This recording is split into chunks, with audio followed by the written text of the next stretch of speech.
సీజన్లో గిట్టుబాటు రావాల్సిన పంటలకు కనీస ధరలు కూడా పలకడం లేదు. ధరల పతనంతో రైతులు దిగాలు పడిపోతున్నారు.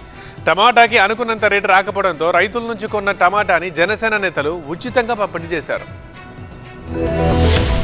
టమాటా ధరలు రోజు రోజుకి పడిపోతూ ఉండటంతో రైతన్నల్లో తీవ్ర ఆవేదన వ్యక్తమవుతోంది. చేతికొచ్చిన పంటని మార్కెట్ కి తీసుకొచ్చేసరికి ధరలు అమాంతం పడిపోతున్నాయి. పెట్టిన పెట్టుబడి కూడా రాకపోవడంతో రైతుల ఆశలు అడియాసలవుతున్నాయి. పడిపోయిన టమాటా ధరల్ని చూసి కంగుతిన్న రైతులు దిక్కుతోచని స్థితిలో పడిపోతున్నారు. ఈ నేపథ్యంలో రైతుల నుంచి టమాటాల్ని కొనుగోలు చేసిన జనసేన నేతలు నంద్యాల జిల్లా ఆత్మకూరు మార్కెట్ యార్డ్ లో ఉచితంగా పంపిణీ చేశారు. అనంతపురం జిల్లా ఉరవకొండకు చెందిన టమాటా పంటని కిలో 15 రూపాయల చొప్పున పంపిణీ చేయాలని అధికారులు ఆత్మకూరు మార్కెట్ యార్డ్ కి పంపారు. బహిరంగ మార్కెట్ లో కిలో టమాటా 10 రూపాయలు ఉండటంతో మార్కెట్ యార్డ్ లో కిలో 15 రూపాయలు అంటే ఎవరూ కొనడానికి ముందుకు రాలేదు. అవి అమ్ముడు పోకపోయేసరికి జనసేన నేతలు రైతుల నుంచి కొనుగోలు చేసి ఉచితంగా పంపిణీ చేశారు. టమాటాల్ని ఉచితంగా ఇస్తున్నారన్న సమాచారంతో ప్రజలు పెద్ద సంఖ్యలో వచ్చి తీసుకువెళ్లారు. కష్టపడి పండించిన పంటని గిట్టుబాటు ధరకి అమ్ముకోలేక రైతులు దిగాలు పడుతుంటే దళారులు మాత్రం తక్కువకి కొనుగోలు చేసి ఎక్కువకి అమ్ముకుంటూ సొమ్ము చేసుకుంటున్నారు. కష్టం ఒకరిదైతే లాభం మరొకరికి జరుగుతోంది. చాలా సందర్భాల్లో రైతులకి గిట్టుబాటు రాక